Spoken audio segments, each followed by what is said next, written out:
Welcome. I'm Riley Karsh. I'm Tova Kopan.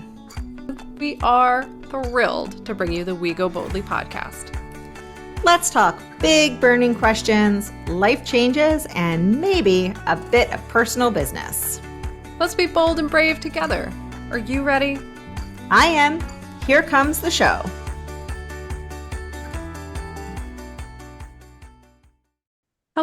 Hello, everyone, and welcome to We Go Boldly, the podcast. It's season 10 still. I say it every time because I'm actually loving this season. I was hesitant about it when we were like, yeah, we should do this. This will be good. I was like, maybe it's too long. Maybe people won't be interested, blah, blah, blah, blah, blah. And honestly, I'm interested. Like, I've learned so much already this season. I don't know about you. Before you, of course, I'm talking to is Tova. Hello, Tova. How are you today? Hello. Welcome to the show. Yeah, no, it's funny because I keep thinking of things. I keep texting you and being like, what if we learned about this? I know. We learned about this? And I'm doing the same thing. Like every time I'm out in the world, like daily. Well, maybe not daily. Who am I kidding? But when I am out in the world, I'm like, oh, I need to learn about how to do that. And I want to know how to, and it's cool because Tova and I are both lifelong learners. We really love learning. We love researching. We love doing stuff for the shows. But this is such a more in-depth sort of practical get information and figure some stuff out experience that I haven't had, I think, since I was in school at some point. Not that law school was particularly practical in my opinion, although it is now, but during the antiquated case law discussions. Well, I think what's really nice is there's sort of this assumption as a child that adults know things. Yeah. And then when you become an adult, you realize that adults don't actually know things. Yeah. But there's always that back in your head thought, maybe I'm the only adult that doesn't know these things. Yeah, like when you see those reels where it's like, I was today years old when I learned that, whatever. Yeah, exactly. I had that experience today, frankly. And so you're like, I can't actually ask that because what if all the other real adults actually know the answer to this question? Right. And so, I made a joke yesterday with my kids because we are going through a lot. When you listen to this, it will be May. You won't be slipping on ice in the park like I did this morning. You won't be wearing turtlenecks like I am this morning. Right. I'll be recovered from surgery. It'll be lovely. It's gonna be glorious. But right now we're prepping for surgery. My family's having lots of big feelings. And I said, guys, I know we're going through a lot of bumps, but don't worry. We're going to get through these bumps. And then I go, right. And then there will be new ones. Because, right, that's how adulthood is in life. Yeah. And they I was like, it wasn't that funny. And my 10-year-old's like, no. No, it's horrifying. That wasn't funny. But I think that learning about some things that we think that we should know how to do. And also learning from people that are experts, or like you and I, maybe we're not experts, but we like to learn. So, hey, we will go read all the articles. Yeah. And we will then boil it down into this is what they say, because it can be really overwhelming. We just recorded how to find a therapist, and there's so much information. And let's be honest, most of the articles said the same thing, but they said it different ways. And so it was overwhelming. And so if you need a therapist and you have to go find a therapist, it's overwhelming to figure it out. For sure. So anyway, I'm really excited for our guest today. It's interview day. I forgot to yell it at the beginning. Interview day. You did forget to yell that. I have known our guest. So I have not talked to our guest other than last night when we chatted in preparation for this interview. I have not talked to our guest in probably over 2 decades, perhaps more. Yeah, that's wild. But I have known her since I was in first grade, which is bananas. Yeah. So I'm super, super excited because as we were listing things that we were like, what do we need to know about? What do we need to know about? Yeah, what do we need expert advice on? Yeah. One of the things, as part of, people who we are in the middle, right, of our lives ish. And so, as women, there's stuff that we have to learn about. We are parents, we have parents, and we need to figure out like most of our parents are retired. I know my parents are looking at retirement communities, or maybe they live in a 60, 55 and older community, Right. or, and they're figuring out like what are their next steps. I know I watched my grandmother make that transition, or over the last 10 years, like I was part of my parents' decisions when they were looking at my grandparents, like just Right. this whole thing. And it's very overwhelming and confusing. And so I said, I actually know somebody who helps people have these conversations and advise on this because this is overwhelming. Yeah. And so we're so excited to have Jessica Pavelko on today. Let's tell you a little bit about her before we start chatting with her. Jessica is a lifelong resident of Lancaster County, Pennsylvania. She founded her business, Pavelko Senior Consulting Services, in December 2006. After working years in the retirement community industry, she found there was a gap in the education component of understanding all of the options that existed in the community Yeah. that was best suited for an individual based on their social preferences, short and long-term needs, finances, and so much more. And yes, there is. She started the business with the intent to educate aging adults and empower them to make informed decisions as they pursue retirement living options. During her years in business, she served as a chamber ambassador, served on the board of directors for Lancaster County Estate Planning Council and Love Inc., and wrote a regular column in Lancaster County Magazine and Lancaster Women Publications. In 2014, Jessica took a step back from the business to raise her children, although she is still an active and devoted wife and mother. She decided to reopen her business in 2021 and now serves on the board of trustees for Penn Medicine Lancaster General Health Foundation and serves in other capacities throughout Lancaster County. She is excited to be back in the field she loves and cares passionately about. And we are so excited to be able to talk to you about this very confusing world and topic, Jessica. So thank you for joining us and welcome. How are you today? Doing well, thank you. I'm really excited to be on here and just listening to you already. I can tell you are my people. I love to learn and I am a curious mind myself. So I love what you're doing. So thank you for having Yeah. me. We're so happy you're here. This is a hard topic, I think, for a lot of people for a variety of reasons, which I'm sure you understand. Um, but as a lifelong learner, which you just said, I'm curious. We're going to start out with like a little bit off topic, but we'll get there.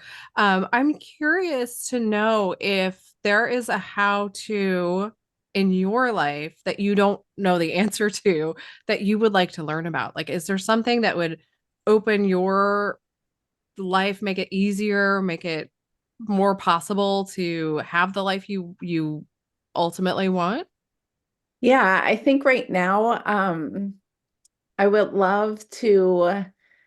Gosh, I don't even know how to put it, but my daughter's just getting into those teenage years. So just continuing to have those like productive and meaningful conversations, as she's broaching those teenage years. I think Yeah. that's just something that we're continually learning about, my husband and I. And it's probably a much more complex, maybe it's a more complex answer than I'm looking for, but maybe it's a simpler answer than I'm looking for in terms of Yeah. just how to continue those, just to have a continued meaningful conversations with her and, be able to guide her as she kind of broaches into the younger years of adulthood too.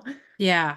Yes, I would like that as well. I have an 11-year-old daughter, and it is a big transition time. It's like a massive change in not just like who they are, but how they are, like how they go about life. And that's so overwhelming. And not to mention, and I'm sorry I'm getting off topic, but like it does also trigger all of your own thoughts from when you were a kid, right? Absolutely. Like it's different with my son where I'm like, well, you're 7 and I'm not having the same reactions that you're, like, Yes. but with my daughter, I'm like, oh God, do I do that? Did I do that? I did do that. That happened to me. Like it's just, Right. it goes down this crazy rabbit hole.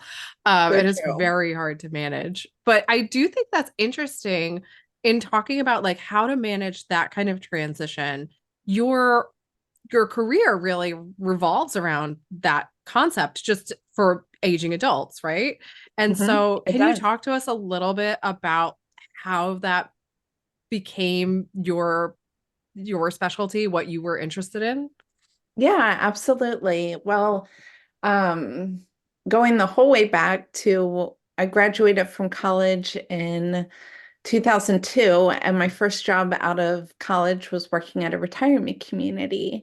And the goal that they had set out before me was we're at 80% occupancy, but we would like to get up to closer to 100% occupancy. But all that to say, we still have 1,000 applicants on the waiting list. So it didn't all line up for me, right? Like it didn't make sense that why do you have 1,000 applicants on the waiting list, but only 80% occupancy? So I started going through all the applications and um, started calling them and just saying, are you still interested in being on our waiting list? And again, being 22 years old right out of college, it wasn't an industry I knew a lot about. So I started making a tally in terms of, oh, this person went to this retirement community, this person went to this retirement community, this person aged in place, so on and so forth. And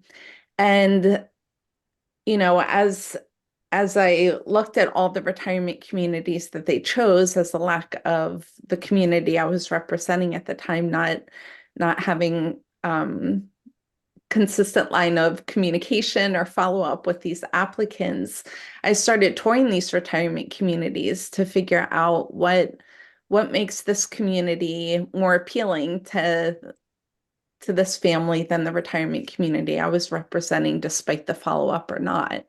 So, Lancaster County is the second most popular place to retire in the nation. So we have a plethora of retirement communities in Lancaster. And again, I started touring the communities, to learn as much about the industry as I could. And throughout my experience of doing that, I sent a survey out to the remaining applicants that were, in fact, interested in being on our waiting list, and sent out a survey just to kind of see what their interests were. If we were to make these accommodations, if we were to make these adjustments to our care, would you be interested in coming? And I got a tremendous response rate. I ended up presenting my findings to the board of directors and eventually the architect for the retirement community. They made the adjustments and I got them up to like 90%, 96% occupancy, give or take. Wow. So throughout my experience, again, that was my first experience in the retirement industry, and I kind of got a passion for it right out of the gate, if you will. And then I went into the banking industry and retirement communities, and then went to a personal care home. And throughout all of my experiences in working with retirees, there was a consistent gap that I found that, in the midst of this trying time for families, there was often miscommunication even among family members, or one spouse desiring one thing to go to a retirement community, the other spouse desiring to stay at home as long as possible. Maybe one child lives out of state, the other child lives in another state, and the other child is local. There were just so many family dynamics that Yeah. these families were trying to work through. And naturally, as in any case, there was family tension that would rise as a result. And I just found that there was a lack of education. There was a lack of someone that was less emotionally involved in the situation to be able to guide them.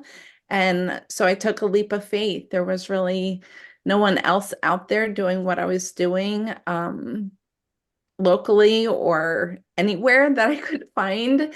And that's kind of what made me take a leap of faith in 2006 to say this is a gap that needs to be filled. So I know we're here to talk about like what you learned and how you can help our listeners sort this out. But I do want to back up because you were 22 years old and you were like, okay, so first of all, something's wrong here because you're at 80% capacity. You have 1,000 people on the, or, you know, couples or people on the wait list. And clearly people are choosing to go elsewhere. So I'm going to take it on my own to go figure out why people are going elsewhere. And then I'm going to go and figure out, like, then I'm going to, you know, figure out what I can, you know, find out for myself. But then I'm going to put together a survey and I'm going to put it together well enough that people are actually going to respond to it. And then I'm going to put all of that together and I'm going to present it to the board in a way that the architect is going to listen to me and the board is going to invest money so that they make changes. And I'm assuming at this point you're like 22 or 23 years old. Like, where did the gumption come from? Like, where did all of that come from?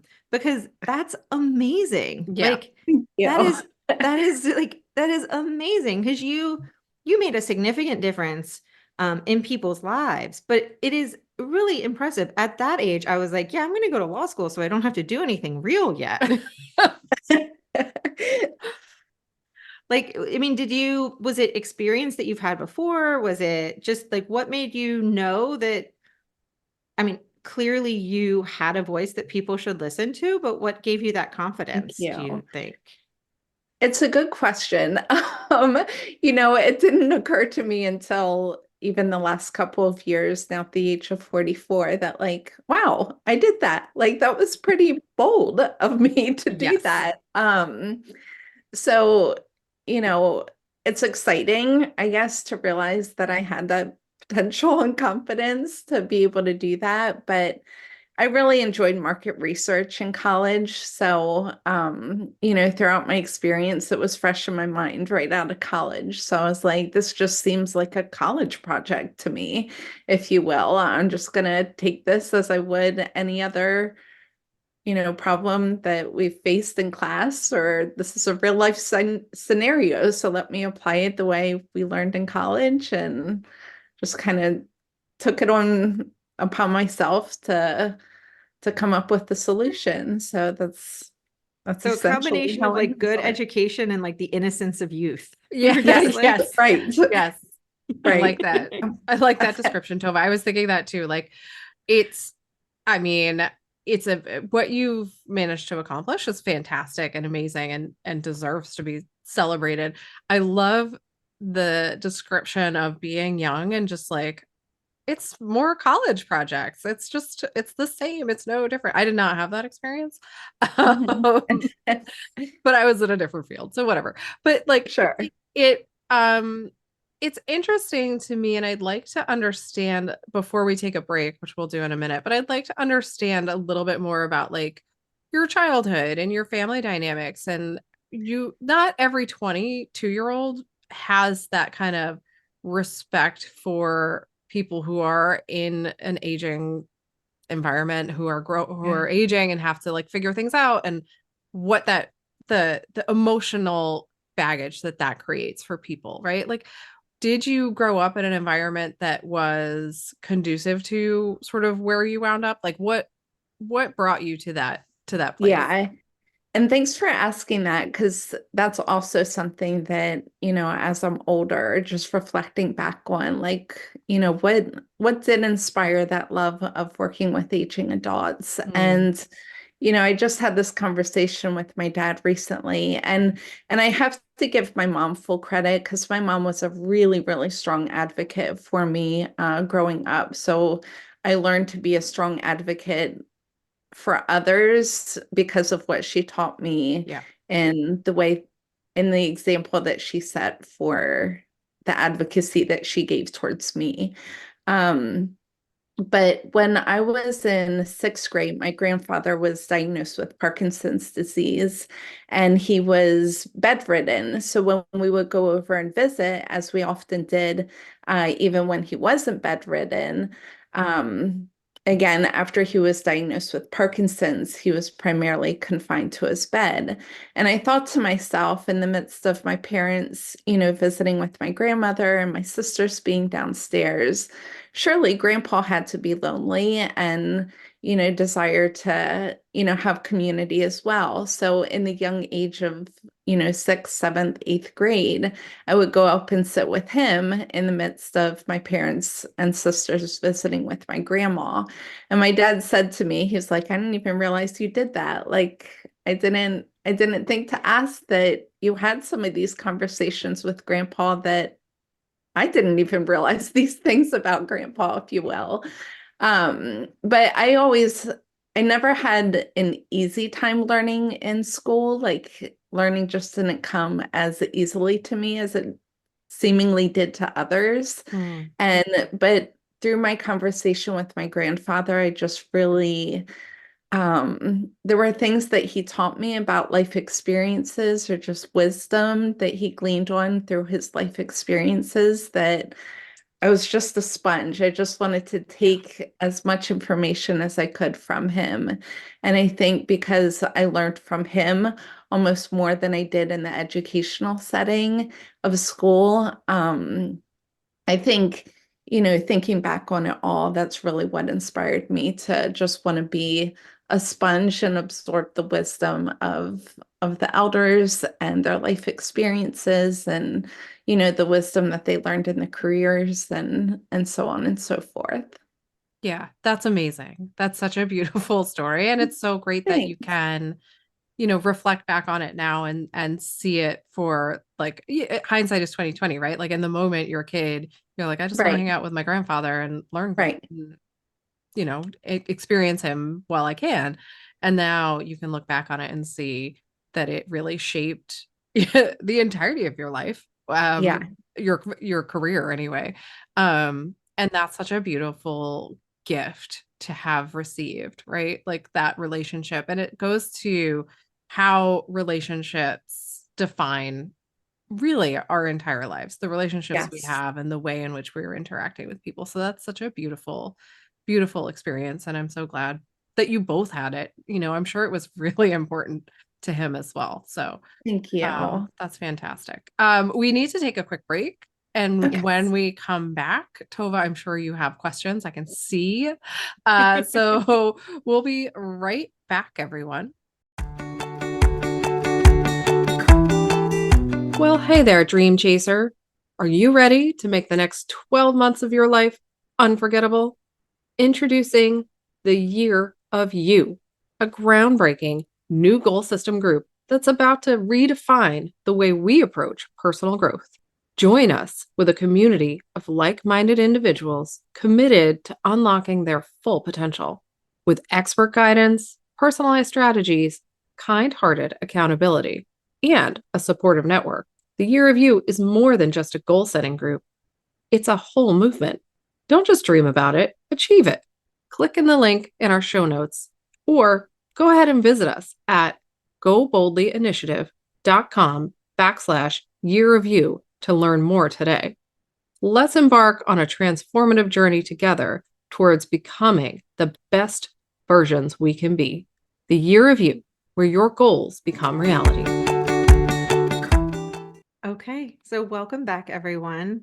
I do want to ask, so you said, so now it's been it's 4 years that you've worked for others, and you decide that you are going to step out on your own to sort of fill this space that it needs to be filled. And like you said, you are able to step in, and it sounds like you've watched both as working in the retirement community, but then also within your family dynamic, probably the emotions that can happen when you're making these decisions.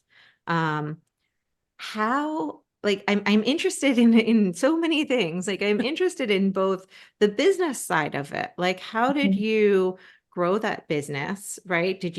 I assume you had connections within the retirement community and said, hey, here I am, here's my card, let people know I'm here to help. But then I'm also interested in and so you get to pick which one you want to answer first. I like this. So Choose your own adventure. yeah, but I'm also interested in, I could see people being like, oh my gosh, it would be so wonderful to talk to you, but I'm also just so overwhelmed. I can't even talk to you too. Like you're just like, even though you're giving me a clear path, like you could actually help the overwhelm, even just having you is just one more person to talk to. So Sure. how did you sort of position, and how do you position yourself? But I imagine now you have 20 years of experience. Like, how did you position yourself to say, hi, I'm 26 years old, but I can help you Yeah. make these decisions? Because, you know, you put out this energy, I've known you, you've always put out an energy of like calm.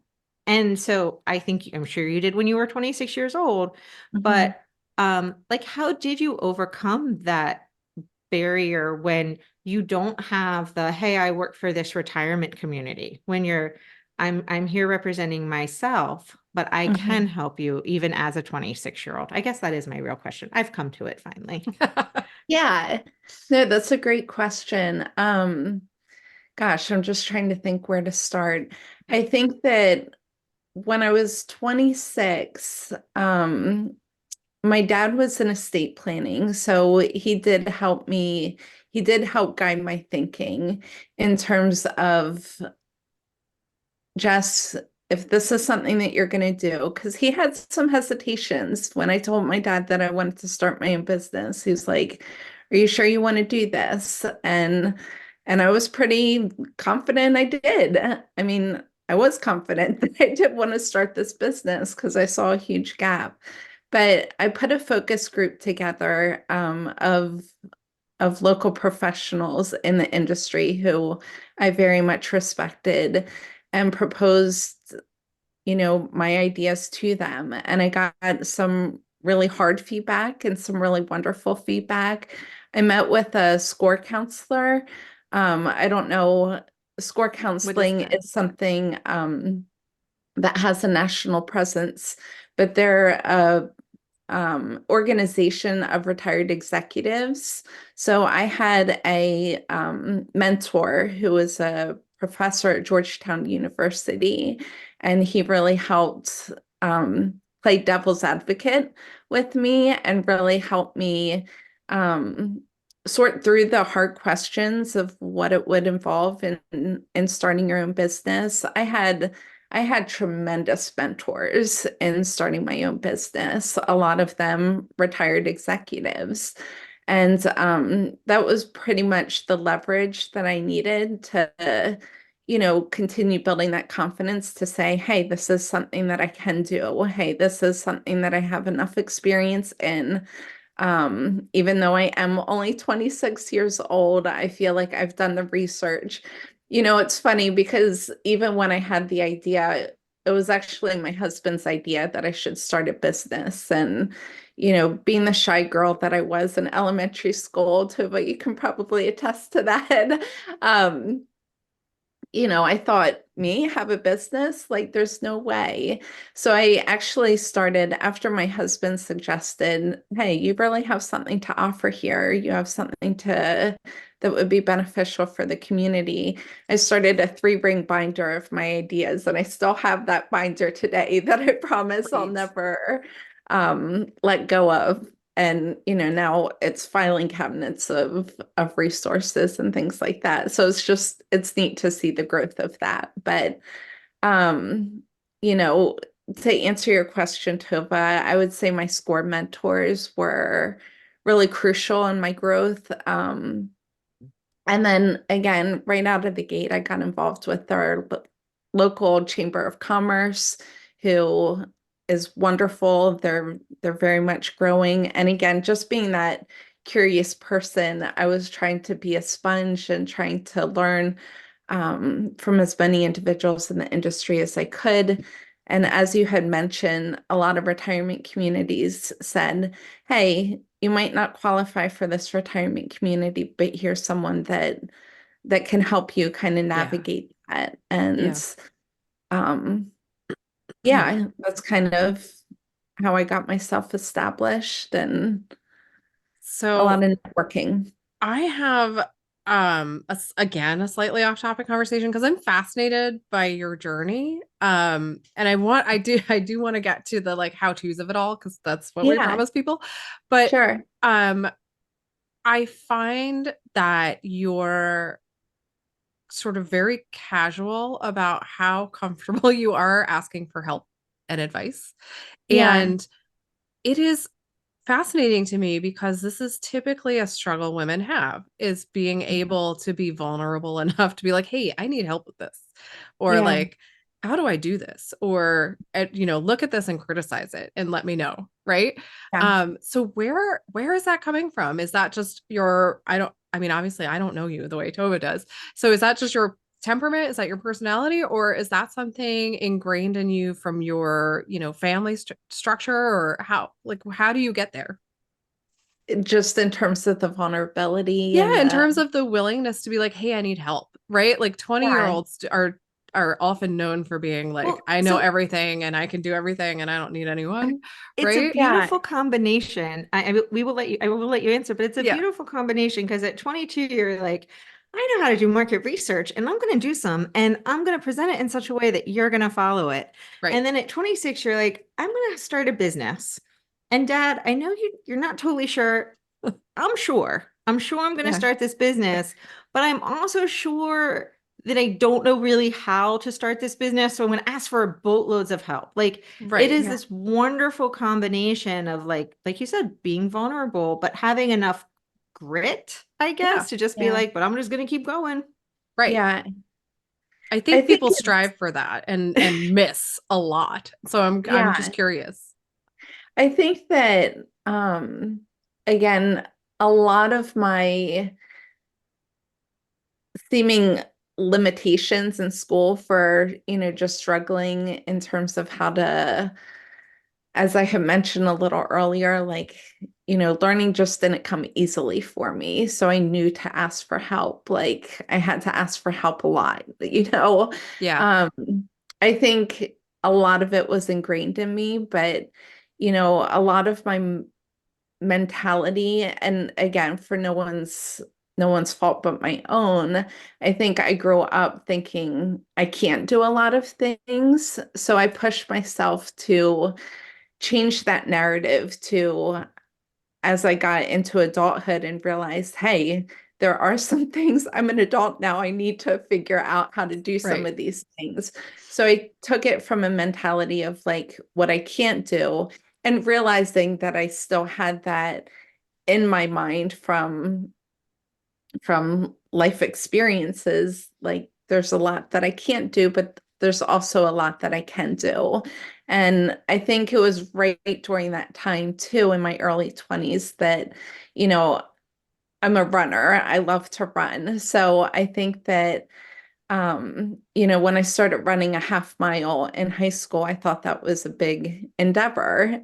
And when I got to college, I ran 2 miles and I was thinking, wow, this is mind blowing. I just ran 2 miles. So I thought to myself, what would it look like to run a marathon? I mean, how am I going to go from a half mile to 26.2 miles? Surely, some of that is grit, some of it, well, most of it's grit, let's be Yeah. honest. Yes. Um, but what if I could say that I went from a half mile to 26.2 miles?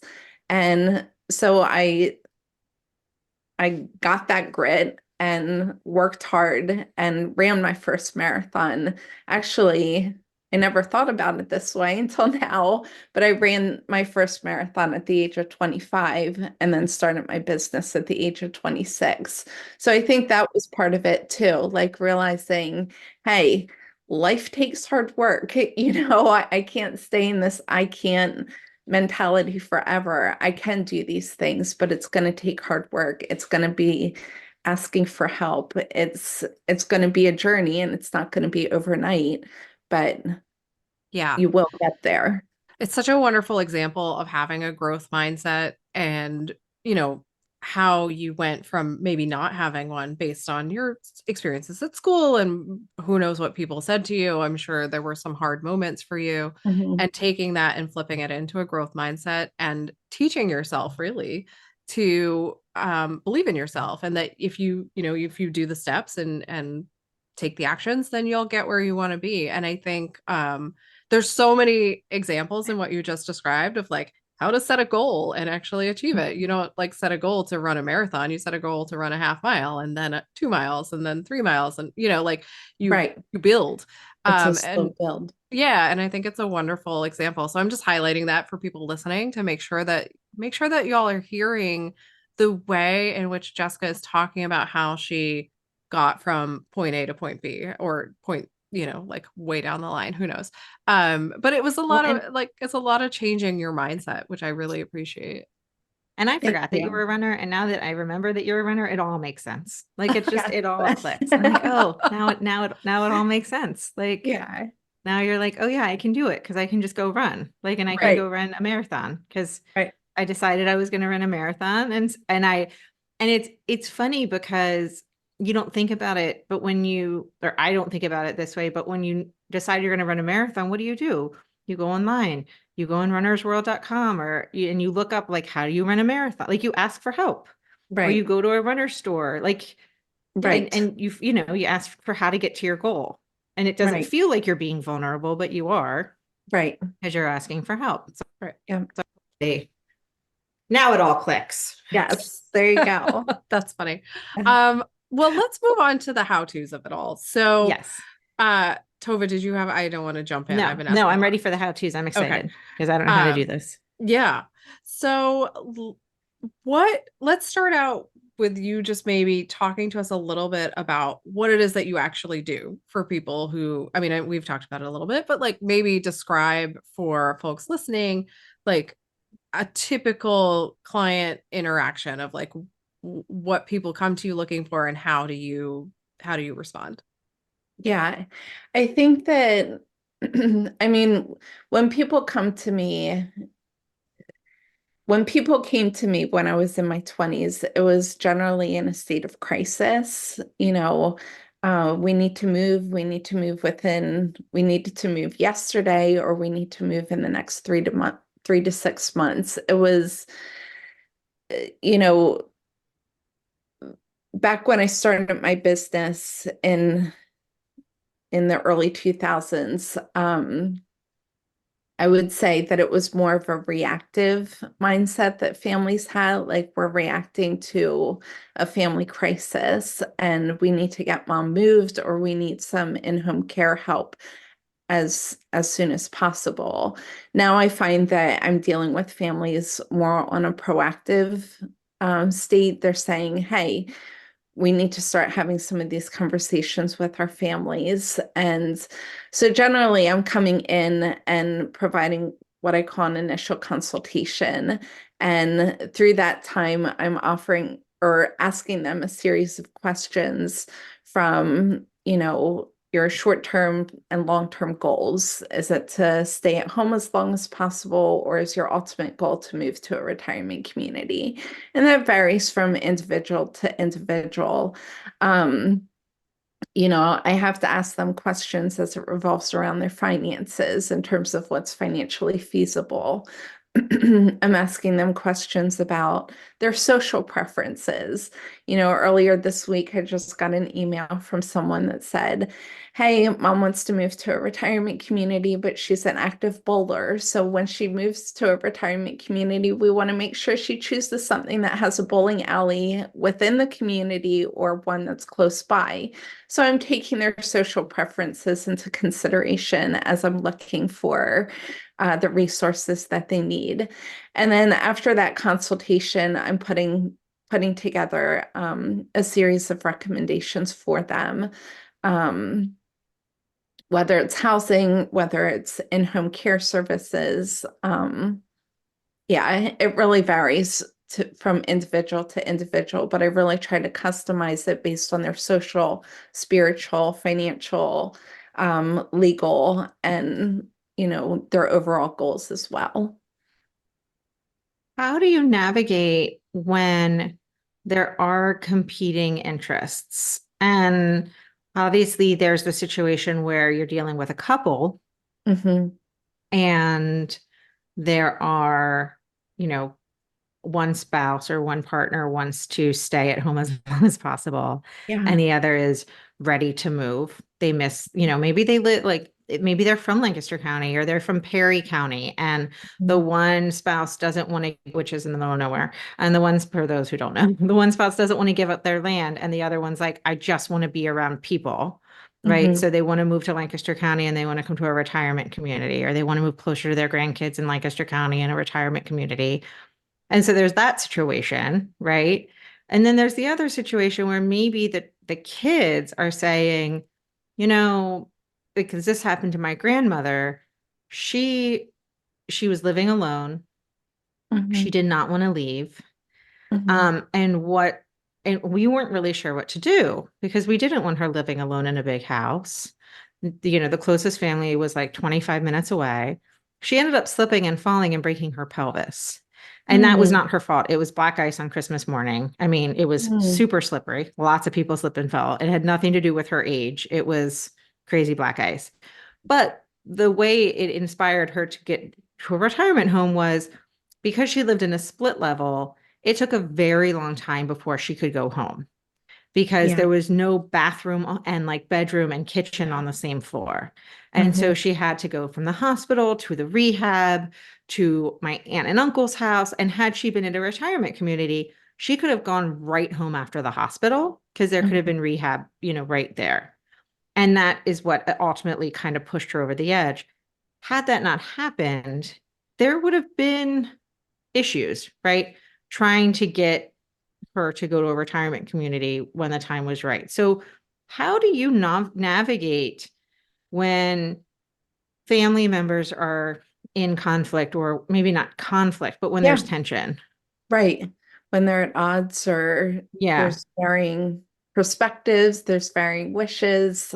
Absolutely. And that's generally what I'm dealing with 90% of the time is family with conflicting ideas and conflicting interests, so on and so forth. And I always think that, validation is key. You want to validate their wishes first. If one person wants to move to a retirement community and the other person wants to stay at home, you want to understand.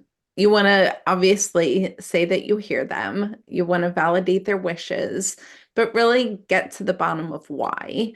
My grandfather in particular, he retired at the age of 88, and so he was bound and determined to be as independent as possible, as long as possible, and he wanted to age in place at his home as long as possible.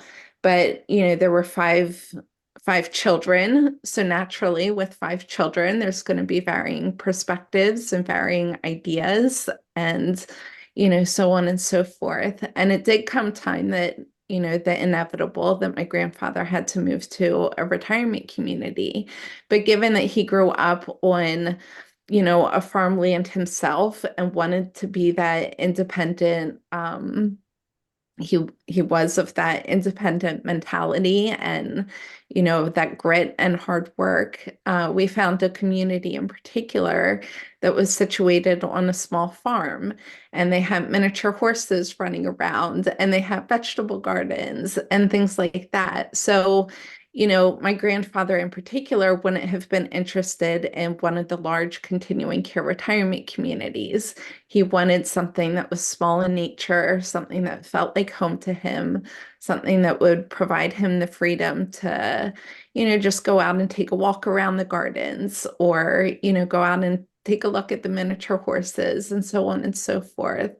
Um, so, it's really finding the essence of who a person is, at their core, and then trying to, granted, there isn't one size fits all, and you're never going to find that perfect solution.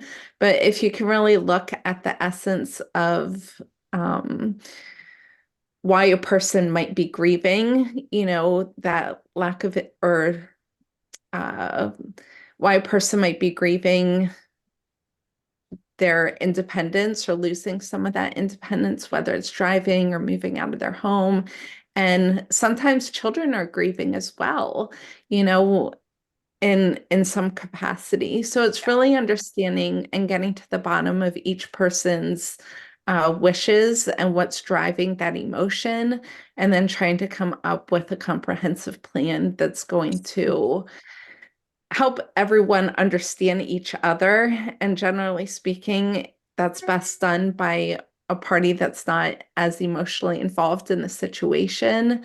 And then, again, come up with a comprehensive plan that's going to essentially meet everyone's needs, or at least most importantly, the person that's receiving the care, and Right. then proceeding accordingly. We need to take one more quick break. So why don't we do Sure. that? When we come back, I want to talk about sort of the practicalities of all of it. And get into the real deep how-tos for people. So we will be right back, everyone. Hey, pod friends, it's us again. Looking for a place to collaborate, an opportunity to share your knowledge? Have you been working so hard on a podcast, book, course, product, or retreat? Do you have insights that could light up our podcast? Well, we want to hear from you. We would love to support you in all that you are and do. Join us at Go Boldly Initiative, where we celebrate diverse perspectives and share the wisdom of our incredible community. Whether you're an expert, a hobbyist, or simply love learning, we invite you to reach out with your ideas. Visit our website at goboldlyinitiative.com/podcast guests to pitch the show, or shoot us an email at hello@goboldlyinitiative.com to talk all things collaboration, advertising, and affiliation opportunities. Become part of our growing family. Let's make learning an adventure together.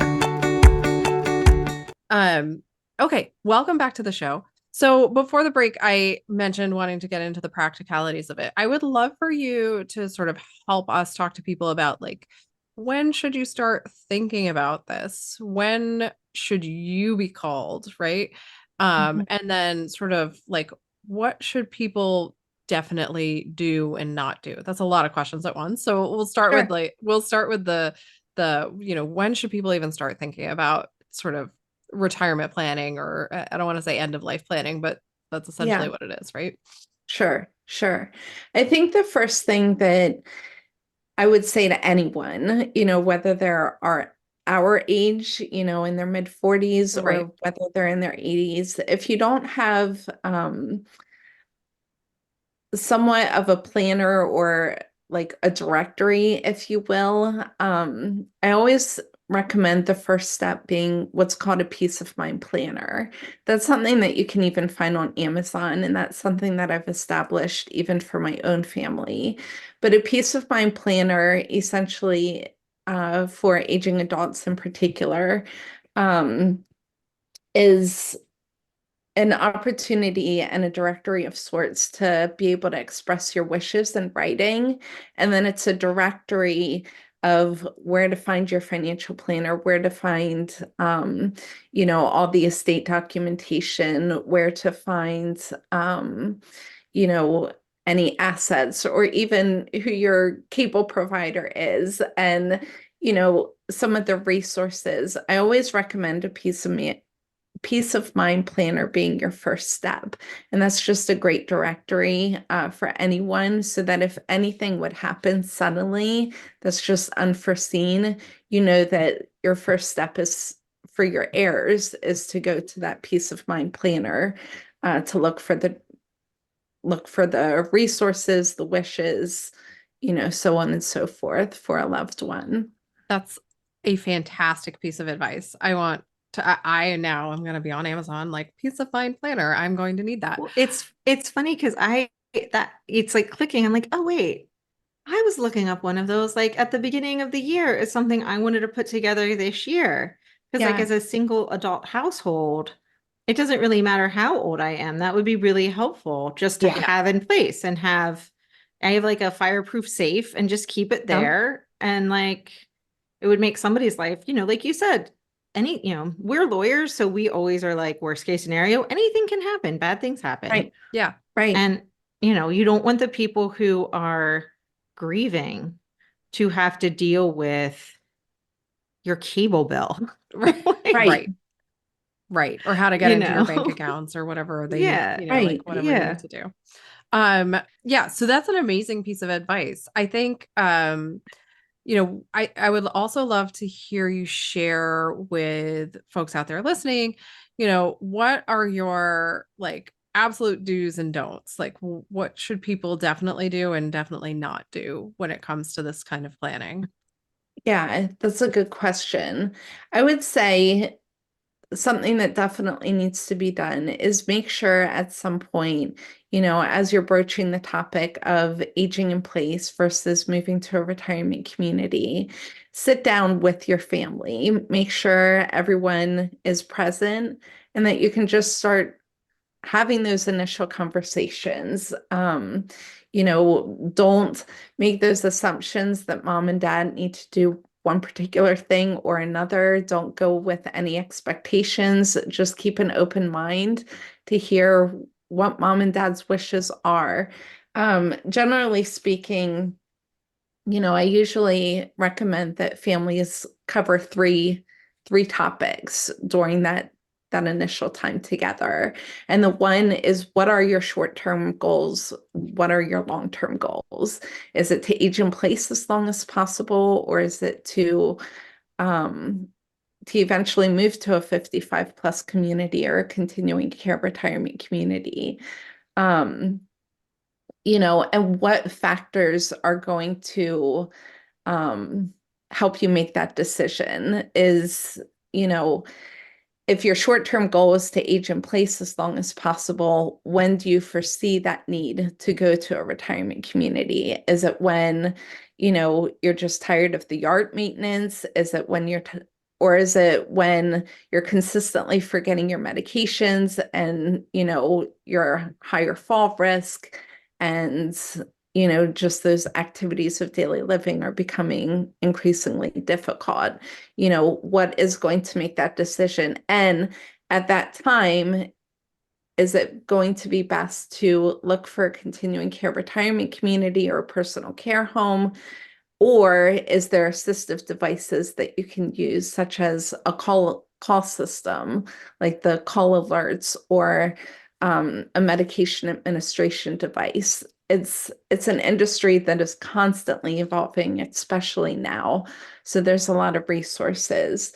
But the second topic to discuss during that time is, what are your finances? I know this can be a really vulnerable topic to discuss with your loved ones, but it is important to discuss, just because it's going to be the make or break deal, essentially. I don't want to use such um, strong terms, but at the same time, finances certainly do play a role in what is affordable, especially when looking at retirement communities.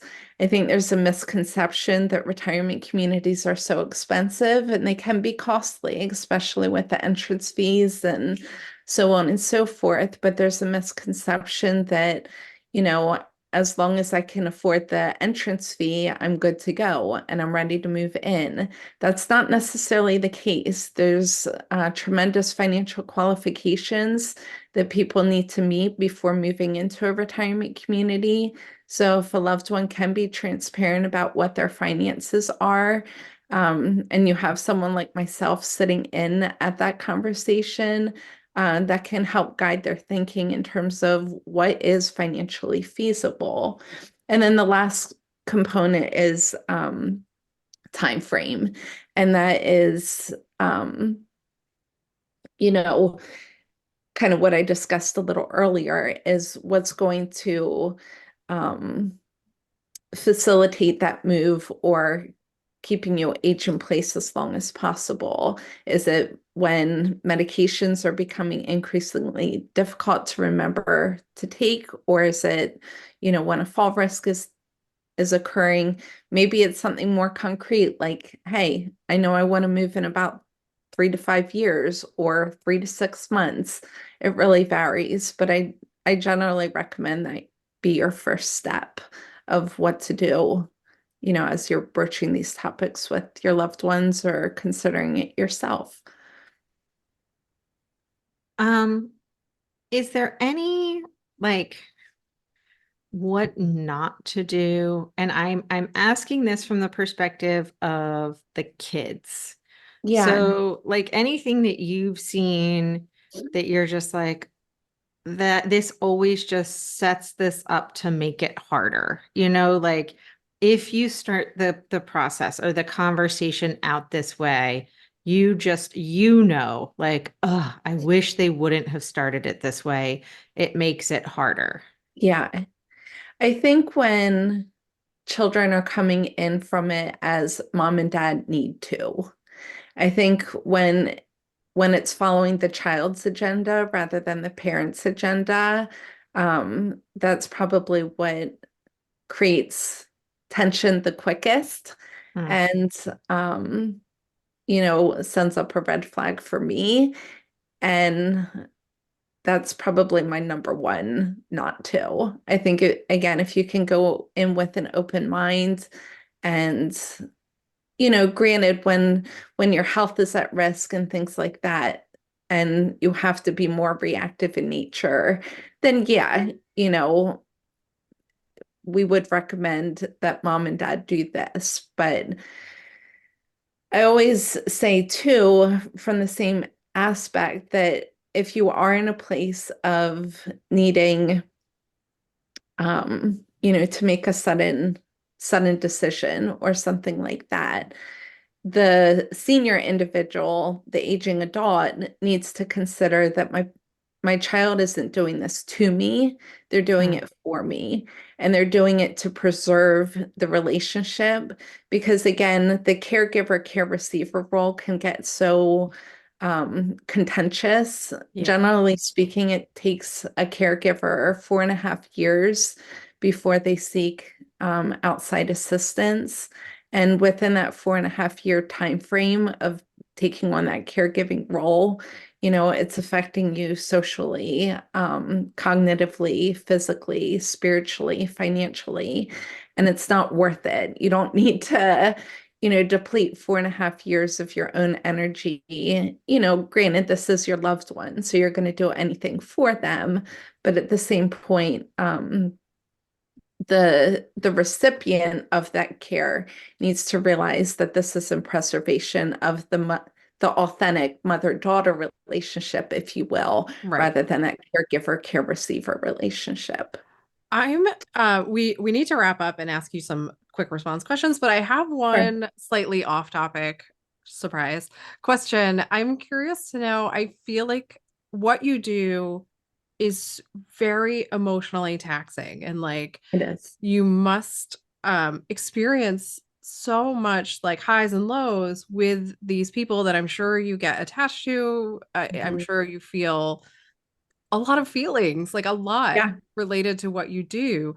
What do you do for yourself? Like, how do you manage that? What do you I think do? this is Yeah. totally on topic. Thank What do you you. what do you do to deal with Yeah. that level of stress and emotional upheaval? And like, what's your process?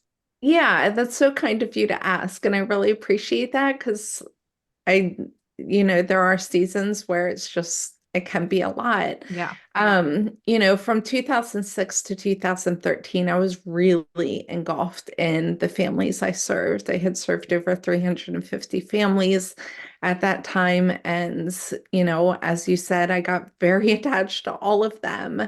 And, you know, I found that my family was receiving the leftovers of my emotions, and I wanted Yeah. to make sure that they were receiving the cream of the crop of my emotional energy. So, you know, I've learned a lot from those experiences, and I take it more so from a little bit more of a, I don't want to say standoff approach, but I try to take it more as a consultative role rather than filling out the applications and being there the day of move in. I try to empower individuals to make educated choices on their own behalf rather than feeling responsible to make all those decisions on their behalf. But, in terms of self-care, I love to run, I love to garden. So I certainly have my own hobbies that I pursue for a good balance. Thank you for asking. Of course. It sounds like you do one of our favorite things and you set appropriate boundaries for yourself. And that's a hard thing to do. So again, I just want to highlight that for people listening, when we talk about boundaries on the show, which we do all the time, this is what we're talking about, this kind of boundary setting. The difference between how you were with your clients before and how you are now is not selfish. It's not disrespectful. It's not mean. It's self-preservation, right? And that's important because what you do is an important service for people and you want to be able to continue doing it. And you can't do that if you run yourself into the ground. So setting boundaries is a kindness. It's a kindness for you and for everyone around you. So I just want to highlight that for people and make sure that we reiterate the importance of setting boundaries in our lives and how much it can improve our own lives, but also the people around us. Like your family, I'm sure, appreciates your ability to be more present and have more energy and emotion and all of those things. But I'm sure your clients appreciate it too. So with that being said, Tova, I don't know if you want to ask any other questions or if you want to move on to the quick response. No, I mean, I have so many questions. I have so many questions. I know. I love this. I appreciate your time. We love to end, and I know, Riley, you can ask quick response questions, but we love to end with just some quick questions that are fun and a nice way for people to kind of get to know, like, not that that's all wasn't fun, but like some of the lighter stuff about you. I love it. So I will turn them over to you, Riley. Yeah. So I'm going to ask you 5 questions. I am not allowed to follow up, which is like my worst nightmare. And you respond quickly with like whatever comes to mind. So let's get started. First question. What do you do when you first get up in the morning? Brush my teeth. Okay. Oh, God. What is your favorite movie? Childhood Father the Bride. Currently, my husband and I like The Count of Monte Cristo. Oh, cool. Number 3, what is in your purse? Ooh, my wallet, some business cards, and chapstick. It is very clean. Number 4, who was your teen heartthrob or crush? Oh, Channing Tatum or Channing Tatum. Thank you. Yeah. Sorry, I can't even pronounce his name. Well, that makes sense to me. He's very pretty. Number 5. What is the best piece of advice you have received? Oh, so many. I always loved the quote. Well, my mom always taught me, it never hurts to ask. The worst that a person's going to say is no. So, I think that's what allowed me to take some risks, So I would say that's the best advice I was given. It's great advice, I think. And I love the quote too, like start small, dream big. That's very nice. I like that quote. So yeah. Well, thank you so much for coming on the show, sharing your experience and your wisdom. And it was very educational for me. I have so many thoughts in my brain about this now. And and I'm gonna Google, like I said, peace of mind binder. I'm doing that. But before we hang up, before we go, where can people find you if they want to reach out to you? Do you have a website? Do you have social media? Where should people look for you? Yeah, I pretty much have a social media presence for my business, the Pavelko Senior Consulting Services, and my email address, my phone number, but and I can send that all to you. But I am getting a website up and running again. So as soon as Great. I have that, I'll be sure to send you the link. Excellent. All right. So we'll share all of that when we post this episode, and we'll put it in the show notes so everyone can find you. And again, I just want to say thank you for talking you about so much. this topic with us. I know it's something that a lot of people like are really stressed out about and uncomfortable with. And so it's important to, normalize it as much as possible. So we really appreciate it. And we love having you. So thank you. Thank you. It Thank was you, a Jessica. pleasure. Yeah. All right. So we'll be back next week, everyone, with another how-to episode. I don't think the season is ever going to end. It's the same like as if I went back to college. It's so great. I love it. In the week coming up, make sure you check out all of our how-tos and let us know what you think. If you have a how-to that you're dying to learn about, let us know, because maybe we are too. Until next week, everyone, have a wonderful time. Thanks. Thanks so much for listening to We Go Boldly podcast. We know you're busy and we love spending time with you. If you enjoyed this week's episode, let us know. Head to Apple Podcasts right now to rate and review our show. While you're there, be sure to click that subscribe button. Want more us time? Follow us on all the socials at Go Boldly Together. Want even more us time? As in all the coaching pizzazz.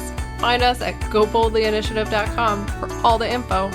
We will be back with more excitement, research, and deep thoughts next week. Until then, keep on being the bold, brave, amazing people we know you already are.